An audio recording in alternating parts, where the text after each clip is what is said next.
Hello दोस्तों, स्वागत है आपका हमारे यूट्यूब चैनल पर। दोस्तों, बिहार पुलिस भर्ती परीक्षा 2025 जो हो रही है कांस्टेबल के लिए, उसके लिए रिगार्डिंग दोस्तों यहाँ पर पीवाईक्यू का सीरीज हम चला रहे हैं।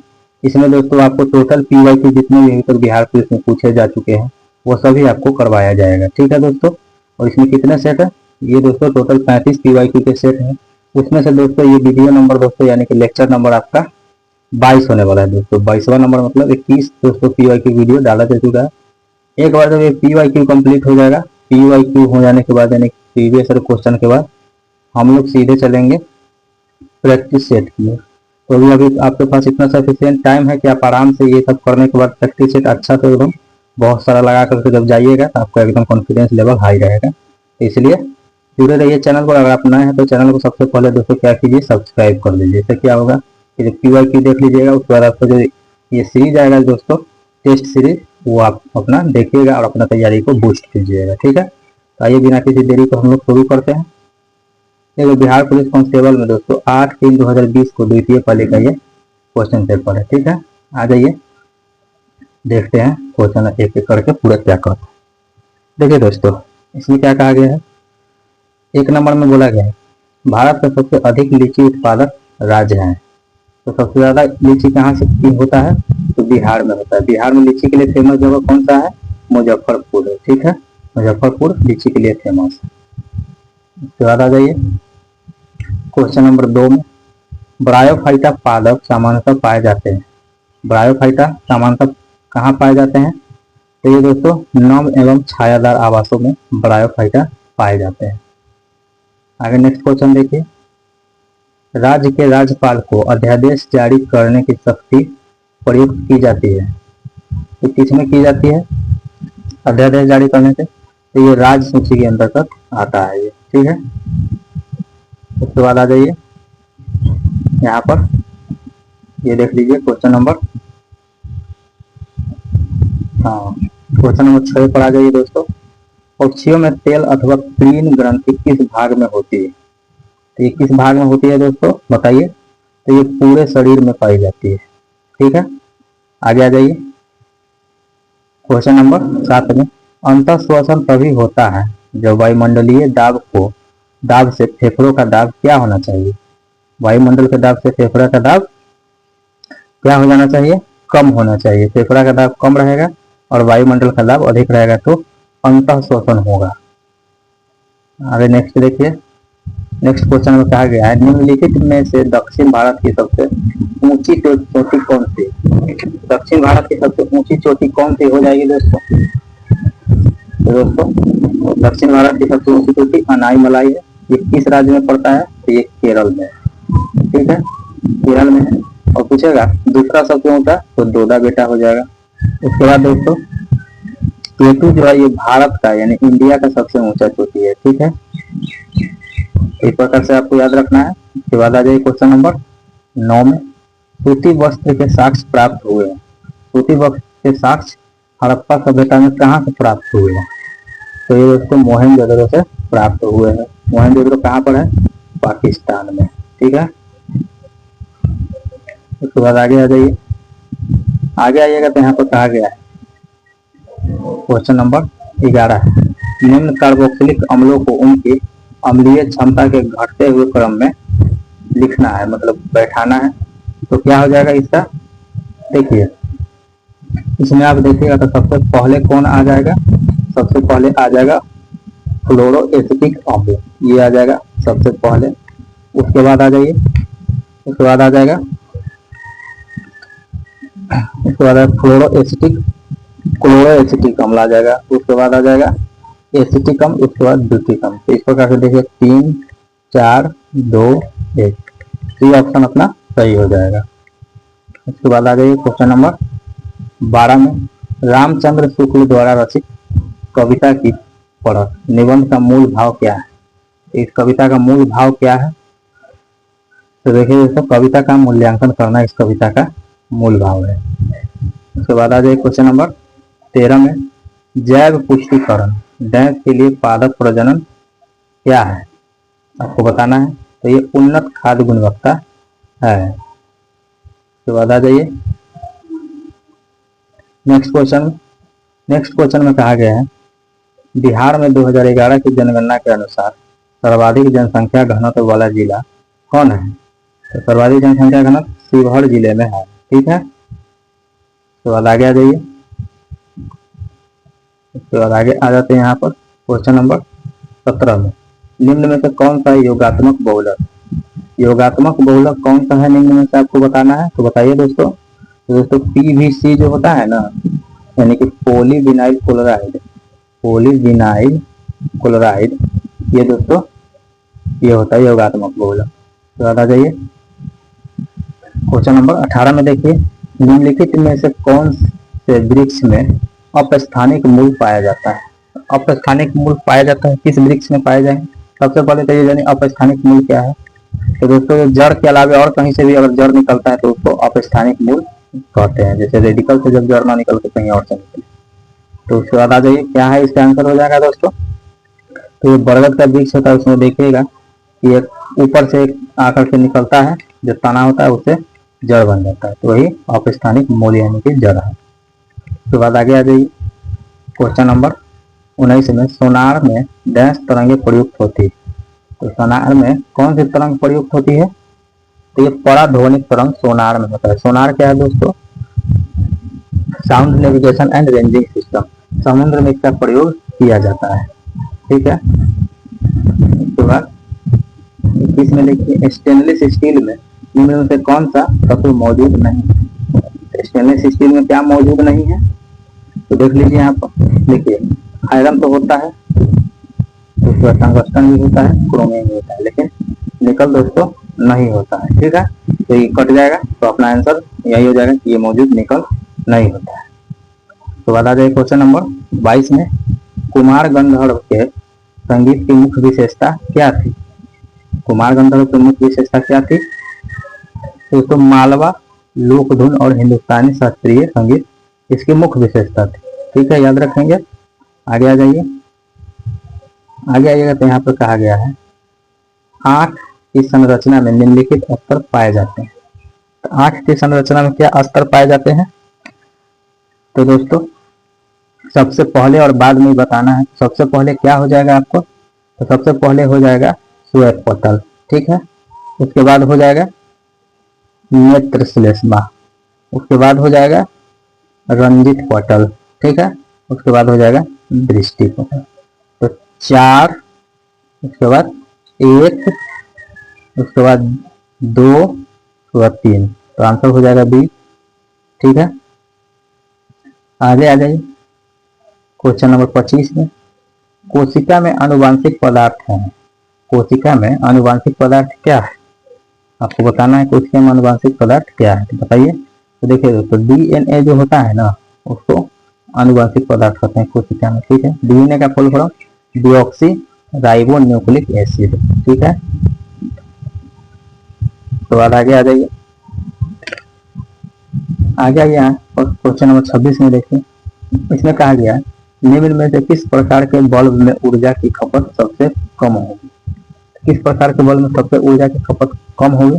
तो देखिए दोस्तों एलईडी जो होता है ना, लाइट एमिटिंग डायोड, इसमें दोस्तों ऊर्जा सबसे कम लिया जाता है। ठीक है, तो बाद आ जाइए क्वेश्चन नंबर 28 में आ जाइए, निम्नलिखित में से जम्मू एवं कश्मीर में खारे पानी की झील कौन सी है? तो खारे पानी की झील जम्मू एवं कश्मीर में कौन सी है? तो देखिए दोस्तों सोमू रीरी जो है ना, सोमू रीरी, ये जम्मू कश्मीर में खारे पानी की झील है। ठीक है, और बुलर झील जो है ये मीठे पानी की झील है जम्मू कश्मीर में। ठीक है, मीठा पानी का झील है, ये खारे पानी का है। ठीक है, उसके बाद आ जाइए क्वेश्चन नंबर 29 में, भारत में वन्य जीव संरक्षण अधिनियम जिस वर्ष लागू किया गया वह है? तो कब लागू किया गया था बताना है, तो बताइए दोस्तों। तो देखिए दोस्तों 1972 में वन्य जीव संरक्षण अधिनियम लागू किया गया था। ठीक है, तो आ जाइए क्वेश्चन नंबर 30 में, डैश वह पादप है जिसमें बीज फलों के भीतर होते हैं? तो किसमें होता है? एंजियोस्पर्म जो होता है ना दोस्तों, इसमें बीज फलों के भीतर होता है। ठीक है, जिम्नोस्पर्म में बाहर होता है। ठीक है, इसको आवृत बीजी और इसको अनावृत बीजी भी बोलते हैं। ठीक है, उसके बाद आ जाइए क्वेश्चन नंबर नेक्स्ट देखिए, किसको ग्लूकोज के साथ गर्म करने पर रजत दर्पण बनता है? ठीक है, तो सिल्वर लेंस किससे बनता है? तो देखिए दोस्तों, टॉलेन अभिकर्मक को जब हम ग्लूकोज के साथ गर्म करते हैं तो रजत दर्पण बनता है। उसके बाद आ जाइए क्वेश्चन नंबर 33 में, भार का एसआई मात्रक, भार का एसआई मात्रक क्या हो जाएगा? तो दोस्तों न्यूटन हो जाएगा भार का एसआई मात्रक। ठीक है, उसके बाद क्वेश्चन नंबर 34 देखिए, राम तजु पे गुरु न विसारू, गुरु के पास हरिकु न हिनिहारू। उपयुक्त पंक्तियों में किसको महत्व दिया गया है? इसमें किसको महत्व दिया गया? पंक्ति को पढ़ के आपको समझ में आ रहा होगा। तो दोस्तों यहाँ हरि को महत्व दिया गया है। ठीक है, आगे आ जाइए, नेक्स्ट क्वेश्चन देखिए, निम्नलिखित में से कौन सा चित्र लियोनार्डो दा विंची द्वारा नहीं बनाया गया था? तो कौन सा चित्र है जो उनके द्वारा नहीं बनाया गया था, यानी कि लियोनार्डो दा विंची के द्वारा? तो देखिए दोस्तों, लास्ट जजमेंट जो है उनके द्वारा नहीं बनाया गया था। मोनालिसा बनाया गया था, लास्ट सफर भी बनाया गया था, बर्बिंग ऑफ रॉक्स भी बनाया गया था, तो ये नहीं बनाया गया था। ठीक है, उसके बाद आगे आ जाइए, आगे यहाँ पे क्वेश्चन नंबर 37 में है, जल विश्लेषण पर स्टार्च देता है। जल विश्लेषण पर क्या देता है? स्टार्च। तो दोस्तों ग्लूकोज देता है जल विश्लेषण पर स्टार्च। ठीक है, उसके बाद आ जाइए क्वेश्चन नंबर 40 में, दिए गए शब्द के पर्यायवाची शब्द का चयन करें। रावण का पर्यायवाची शब्द क्या हो जाएगा? तो रावण का क्या होगा? दशानन भी बोलते थे रावण को, तो दशानन पर्यायवाची हो जाएगा। उसके बाद आ जाइए क्वेश्चन नंबर 41 में, बल का विमीय सूत्र समीकरण क्या है? यानी फोर्स का क्या हो जाएगा विमीय सूत्र? तो फोर्स का होता है m1 L1 T-2। ठीक है, तो आंसर सी चला जाएगा। उसके बाद आ जाइए 42 नंबर में, निम्नलिखित में से कौन सी पुस्तक तिलक ने लिखी है? तिलक के द्वारा कौन सी पुस्तक लिखी गई थी? तो देखिए दोस्तों, गीता रहस्य जो थी वो लोकमान्य तिलक के द्वारा लिखा गया था। डिस्कवरी ऑफ इंडिया किसके द्वारा लिखा गया था? JL नेहरू के द्वारा। ठीक है, उसके बाद यहाँ आ जाइए क्वेश्चन नंबर 43 में, अमृतसर एवं शिमला लगभग एक ही अक्षांश पर स्थित है, परंतु उनके जलवायु में भिन्नता का कारण क्या है? उनके जलवायु में भिन्नता का कारण क्या है? तो देखिए दोस्तों, आपको हम बताते हैं उनके जलवायु में भिन्नता का कारण क्या है। तो उनकी ऊंचाई भिन्नता का कारण है। ठीक है, उनकी ऊंचाई जो है, अमृतसर नीचे है और शिमला ऊपर बसा हुआ है, इसीलिए उनको भिन्नता देखने को मिलती है। क्वेश्चन नंबर 44 देखिए, जब कोई वस्तु मुक्त रूप से पृथ्वी की ओर गिरती है तो उसकी कुल ऊर्जा क्या हो जाएगा? उसमें जो कुल ऊर्जा है वो नियत रहती है, न घटेगी न बढ़ेगी। ठीक है, उसके बाद आ जाए क्वेश्चन नंबर 45 में, मनुष्य में प्रति मिनट हृदय स्पंदन होता है, यानी कि कितना बार धड़कता है प्रति मिनट? तो 72 बार धड़कता है। उसके बाद आ जाए क्वेश्चन नंबर 46 में, मस्तिष्क ज्वर जिस जीव देह के कारण होता है वो क्या है? किसके कारण मस्तिष्क ज्वर हो जाता है? तो आपको पता होना चाहिए कि जीवाणु के कारण मस्तिष्क ज्वर होता है। तो बाद आ जाए क्वेश्चन नंबर 48 में, गन मेटल किसकी मिश्र धातु? तो गन मेटल किस क्या क्या चीज से मिलकर बनता है? तो आपको पता होना चाहिए कॉपर, टीन और जिंक से मिलकर के बनता है। ठीक है, क्या हो जाएगा? Copper plus tin plus zinc. ठीक है, ये तीनों से मिलकर गन मेटल बनाया जाता है। उसके बाद आ जाए क्वेश्चन नंबर 49 में, तृतीय बौद्ध सभा किस स्थान पर बुलाई गई थी? तृतीय बौद्ध सभा किस स्थान पर बुलाई गई थी? तो ये पाटलिपुत्र में बुलाया गया था। उस समय शासक कौन थे? तो अशोक उस समय शासक थे। ठीक है, आगे आ जाइए यहाँ पर। हाँ, 52 नंबर क्वेश्चन देखिए, 2019-20 के दौरान दरभंगा राज्य में किसान आंदोलन का नेता कौन था? तो कौन थे किसान आंदोलन के नेता? तो स्वामी विद्यानंद जो थे वो किसान आंदोलन के नेता थे। उसके बाद आ जाइए यहाँ पर क्वेश्चन नंबर 55 देखिए, यूनिफॉर्म शब्दावली का संबंध है। तो इस शब्दावली का संबंध क्या चीज से है? तो दोस्तों मेसोपोटामिया के धर्म से इसके दोस्तों संबंध है। उसके बाद आ जाइए आगे, क्वेश्चन नंबर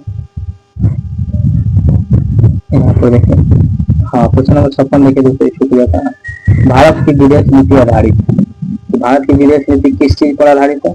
तो ये गुट निरपेक्षता नीति पर ये आधारित है। इसके बाद आ जाइए आगे, क्वेश्चन नंबर 57 पे, स्पिनिंग जेनी की खोज किसने की? तो स्पिनिंग जेनी की खोज जेम्स हारग्रीव्स ने किया था। ठीक है, उसके बाद आ जाइए नेक्स्ट क्वेश्चन में, ईडीटीए एक डैश लिगेंड है। ईडीटीए क्या लिगेंड है? कौन सा लिगेंड है दोस्तों? तो हेक्साडेंटेंट लिगेंड है, हेक्साडेंटेंट। इसके बाद आगे आ जाइए, क्वेश्चन नंबर 59 देखिए, मीराबाई का जन्म हुआ था। मीराबाई का जन्म कब हुआ था? तो राजस्थान में हुआ था, माने कि कहाँ हुआ था। ठीक है, उसके बाद 60 नंबर में, मंदार पर्वत बिहार के डैश जिले में स्थित है। किस जिले में स्थित है मंदार पर्वत? तो मंदार पर्वत बांका जिला में स्थित है। उसके बाद आ जाइए क्वेश्चन नंबर 63 पर। 63 में है कि किसी बात को अत्यधिक बढ़ाकर कहना वाक्यांश के लिए सही शब्द क्या है? तो इसके लिए सही शब्द है अतिशयोक्ति। किसी चीज को अगर आप बढ़ा चढ़ा बोले तो इसके लिए अतिशयोक्ति बोला जाता है। क्वेश्चन नंबर 64 में है, मयूरभंज खनिज क्षेत्र स्थित है। तो मयूरभंज खनिज क्षेत्र कहाँ पर स्थित है? इसका जवाब दीजिए दोस्तों। तो दोस्तों ओडिशा में ये स्थित है। ठीक है, उसके बाद आ जाइए क्वेश्चन 65 पर। 65 में है, श्वेत प्रकाश की एक किरण कांच के प्रिज्म पर आपतित होती है, वह प्रकाश वर्ण जो कांच के प्रिज्म से गुजरने पर अधिकतम विचलित होगा। तो कौन अधिकतम विचलित होगा? इसका तरंग दैर्घ्य कम होगा, यानी कि बैगनी का। ठीक है, उसके बाद आगे आ जाइए क्वेश्चन नंबर 66 है, C60 के एक अणु में कितने षटकोणीय व पंचकोणीय आकृति होती है? तो C60 में कितनी होती है? तो 20 षटकोणीय और 12 पंचकोणीय होती है आकृति। उसके बाद आ जाइए क्वेश्चन नंबर 68 में। 68 में कहा गया है, निम्न में से कौन सा कथन भारतीय संविधान की प्रस्तावना के संबंध में सही नहीं है? तो प्रस्तावना के संबंध में कौन सा कथन सही नहीं है? तो देखिए, प्रस्तावना में अभी तक सिर्फ 2 बार संशोधन किया गया, ये गलत है। तो आंसर तो यही हो जाएगा डी, सिर्फ 1 बार संशोधन किया गया है, इसलिए ये गलत है। ठीक है, क्वेश्चन नंबर 69 में, हिंद महासागर में अमेरिकी नौसेना अड्डा स्थित है, कहाँ पर स्थित है? तो ये डिएगो गार्सिया में स्थित है। उसके बाद आ जाइए क्वेश्चन नंबर 71 में। 71 नंबर क्वेश्चन में कहा गया है, मानव त्वचा का अध्ययन करने वाले विज्ञान की शाखा क्या कहलाती है? तो इसको डर्मेटोलॉजिस्ट कहते हैं, त्वचा विज्ञान को। क्वेश्चन नंबर 73 देखिए, निम्नलिखित नदियों में से कौन सी नदी अफ्रीका महाद्वीप में स्थित नहीं है? कौन नदी नहीं है स्थित? तो हडसन नदी स्थित नहीं है, जाम्बेजी, लिम्पोपो अन्य नदी अफ्रीका में, हडसन नदी अमेरिका में। ठीक है, इसके बाद आ जाइए आगे 74 में, रॉकेट किसके संरक्षण के सिद्धांत पर कार्य करता है? तो किस संरक्षण पर है? रेखीय संवेग संरक्षण के सिद्धांत पर रॉकेट कार्य करता है। क्वेश्चन नंबर 75 देखिए, निम्न में से कौन सा एक रूपांतरित तना है, यानी कि इसका रूपांतरण तना से हुआ है, तो कौन है वो? तो आलू जो है वो एक रूपांतरित तना है। उसके बाद आ जाइए क्वेश्चन नंबर 77 में, लोक लेखा समिति अपनी रिपोर्ट प्रस्तुत करती है। तो लोक लेखा समिति कहाँ पर रिपोर्ट करती है? तो लोकसभा स्पीकर को। ठीक है, उसके बाद आगे आ जाइए दोस्तों, क्वेश्चन नंबर 79 देखिए, चांद का मुंह टेढ़ा है कृति के लेखक कौन है? तो किसके द्वारा लिखित है? मुक्ति बोध के द्वारा ये लिखित है। उसके बाद क्वेश्चन नंबर 80 है, केचुए में क्लेटलम खंड होते हैं। क्लेटलम खंड होते हैं किस किस भाग में होते हैं आपको बताना है। तो दोस्तों 14, 15, 16 और 17 में क्लेटलम खंड पाए जाते हैं केचुआ में। क्वेश्चन नंबर 81 में है क्लोरोफिल डैश की उपस्थिति में बनता है। किस तत्व की उपस्थिति में बनता है? तो मैग्नीशियम की उपस्थिति में क्लोरोफिल बनता है। क्वेश्चन नंबर 82 में है प्रकाशानुवर्तन यानी फोटोट्रोपिज्म से जुड़े हुए हार्मोन है। कौन सा हार्मोन है फोटोट्रोपिज्म से? तो ऑक्सीन हार्मोन जो है ना वो फोटोट्रोपिज्म से जुड़ा हुआ है। उसके बाद आ जाइए आगे। क्वेश्चन नंबर देखिए 84 में उन तत्वों का समूह छांटिए जिसमें केवल धातुएं ही हो। इसमें से कौन सा वो तत्व है जिसमें केवल धातु है? तो आ जाए यहाँ पर देखते हैं। तो देखिए बेरिलियम, कैल्शियम, फ्रांसम और ये सोडियम सब धातु है, तो हम इसको छांट लेंगे। तो डी हो गया अपना आंसर। क्वेश्चन नंबर देखिए 85 राज्य सरकारों का संवैधानिक प्रमुख कौन होता है? तो राज्य सरकार के संवैधानिक प्रमुख राज्यपाल होते हैं और राजनीतिक प्रमुख मुख्यमंत्री होते हैं।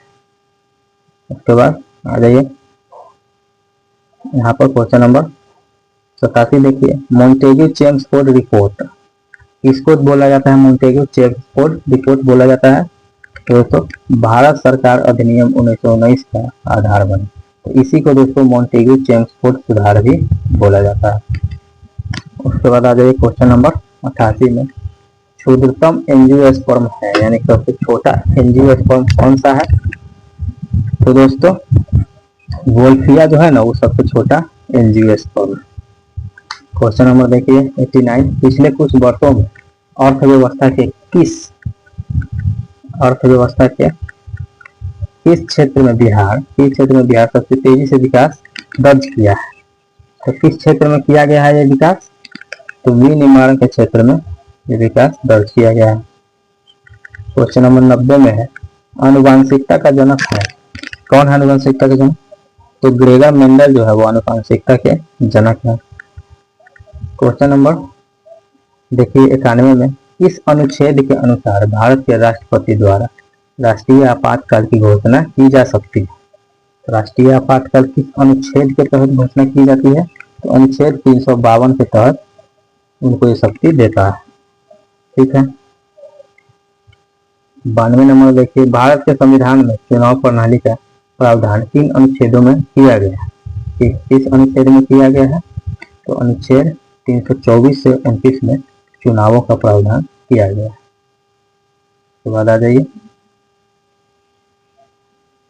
क्वेश्चन नंबर 96 में देखिए पौधों में जो नमक युक्त मिट्टी में उगते हैं वो क्या कहते हैं?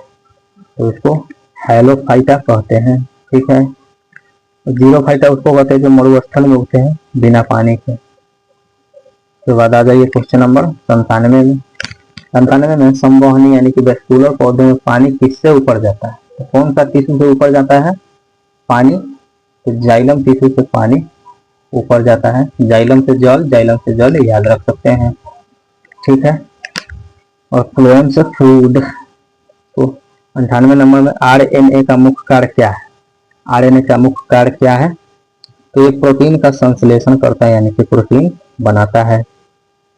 उसके बाद आ जाइए क्वेश्चन नंबर 99 राज्यसभा में होते हैं तो इसमें 250 सदस्य जिनमें से 12 सदस्य भारत के राष्ट्रपति द्वारा मनोनीत किए जाते हैं। ठीक है। उसके बाद आ जाइए क्वेश्चन नंबर 100 में राष्ट्रीय सुरक्षा समिति का प्रधान कौन होता है? तो राष्ट्रीय सुरक्षा समिति के प्रधान प्रधानमंत्री होते हैं। तो यहाँ पर हो गया दोस्तों आपका सेट नंबर कंप्लीट। सेट दोस्तों जो ये 22 था ये आपका हो गया पूरा कंप्लीट। अब दोस्तों कुछ नहीं करना, बस चैनल को वीडियो को लाइक करें दोस्तों, शेयर करें अपने फ्रेंड सर्किल में, और दोस्तों चैनल को सब्सक्राइब कर लीजिए क्योंकि इस पर हर प्रकार का सेटअप को देखने को मिलेगा। तो जरूर से जरूर कर लीजिए। और बस अब आपसे कुछ नहीं करना, चैनल को सब्सक्राइब करके दोस्तों और अब बने रहना चैनल पर, आपको हर प्रकार का सेट यहाँ पर मिलेगा। ठीक है। मिलते हैं अगले वीडियो में, तब तक के लिए धन्यवाद।